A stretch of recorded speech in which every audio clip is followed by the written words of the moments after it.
Good evening friends, मैं हूं N K Sharma.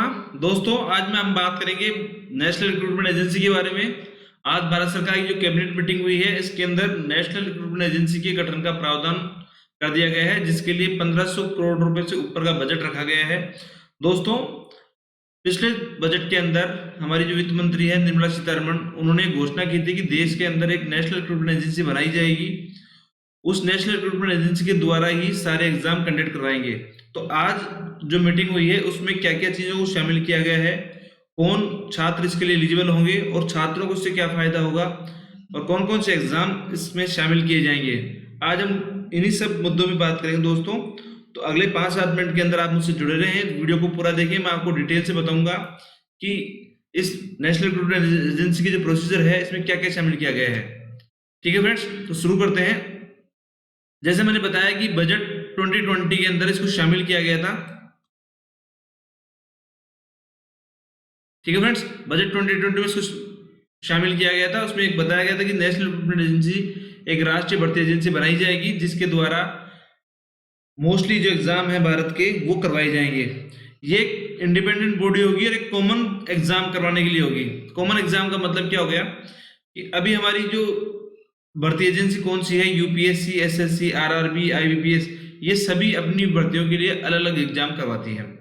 तो आज जो फैसला हुआ है उसमें जो 3 एजेंसियां हैं हमारी, एसएससी, आरआरबी और आईबीपीएस, इनके जो बी और सी कैटेगरी की जो एग्जाम है, बी एंड सी कैटेगरी की जो एग्जाम है, उनको इसके अंदर शामिल किया गया है। जो नॉन गेजेटेड पोस्ट हैं बी और सी, उनको इसमें शामिल किया गया है। उनका प्री एग्जाम इस एजेंसी के द्वारा करवाया जाएगा। ठीक है फ्रेंड्स, अब एसएससी और आईबीपीएस ये 2 पुरानी एजेंसियां हैं। मैं आपको इसके बारे में थोड़ा सा बता दूं कि एसएससी 4 नवंबर 1975 को गठन किया गया था सबऑर्डिनेट सर्विसेज के नाम से, अधीनस्थ सेवा के नाम से।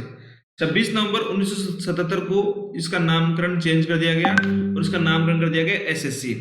और ये एसएससी क्या करती है, ग्रुप बी और ग्रुप सी की जो भर्तियां हैं उनको कंडक्ट करवाती है। किसके अंडर में आती है, कार्मिक विभाग के अंडर में। साथ ही 1984 के अंदर आईबीपीएस बनाई गई।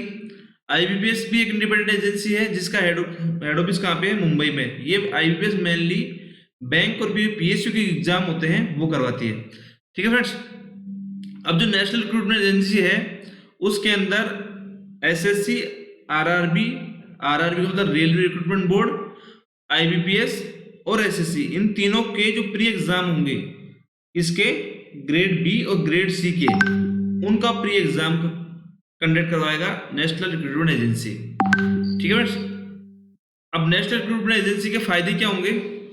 फायदे ऐसा है दोस्तों कि अगर आपने एक बार इसका पंजीकरण करवा लिया, एक कॉमन पंजीकरण, तो आप तीनों एसएससी, आईपीएस और आरआरबी तीनों के लिए एलिजिबल होंगे। सिंगल पंजीकरण होगा, कॉमन रजिस्ट्रेशन होगा और सिंगल फीस लगेगी। ठीक है, इसमें गवर्नमेंट ने कहा है कि इसके जो एग्जाम का जो सेंटर होगा वो देश के सभी जिलों में होगा। यानी अब आपको एक जिले से दूसरे जिले में जाने की आवश्यकता नहीं पड़ेगी इस एग्जाम को देने के लिए, आपके डिस्ट्रिक्ट में एग्जाम करवाया जाएगा। इसका सबसे बड़ा फायदा किसको होगा, रूरल में जो छात्र रहते हैं जो कि बहुत ज्यादा दूर ट्रेवल नहीं कर सकते, उनको यहाँ बड़ा बेनिफिट होगा क्योंकि उन्हीं की डिस्ट्रिक्ट में ये एग्जाम होगा। ठीक है फ्रेंड्स, अब इस एग्जाम का नाम क्या होगा, तो इस एग्जाम का नाम होगा कॉमन एलिजिबिलिटी टेस्ट, सीईटी। ठीक है फ्रेंड्स, और ये एग्जाम जब अगर आप एक बार दे लेते हैं तो इसकी एलिजिबिलिटी कितने दिन के लिए रहेगी, 3 साल के लिए। यानी 3 साल के लिए एग्जाम वैलिड रहेगा। ठीक है, जैसे मैंने क्या बताया कि ये प्री एग्जाम कंडक्ट करवाएंगे, यानी इन तीनों का प्री एग्जाम सीईटी करवा लेगा। उसके बाद जब आपके जो मार्क्स आएंगे उस मार्क्स के हिसाब से आप अगले लेवल के लिए, मेंस के लेवल के लिए, जो सेकंड लेवल का एग्जाम होगा उसके लिए आप एंट्री करेंगे। और वो सेकंड लेवल का एग्जाम वो एजेंसी यानी एसएससी, आरआरबी और आईबीपीएस वही कंडक्ट करवाएंगे सेकंड लेवल का एग्जाम। और फर्स्ट लेवल का एग्जाम कौन करवाएगा, नेशनल रिक्रूटमेंट एजेंसी। ठीक है फ्रेंड्स, मैंने यहाँ पे बताया आपको कि देश के सभी डिस्ट्रिक्ट में इसका सेंटर होगा।